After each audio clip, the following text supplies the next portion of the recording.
दोस्तों, जब मैं 4 या 5 क्लास में पढ़ रहा था तो मेरे गुरुजी ने एक बात बोले और वह बात मुझे आज भी याद है।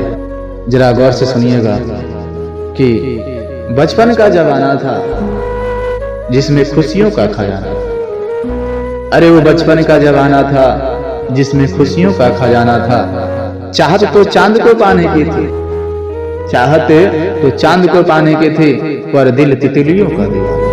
अरे चाहत तो चांद को पाने के थे, पर दिल तितलियों का दीवाना था। थक कर आना स्कूल से फिर भी खेलने जाना, थक कर आना स्कूल से फिर भी खेलने जाना था।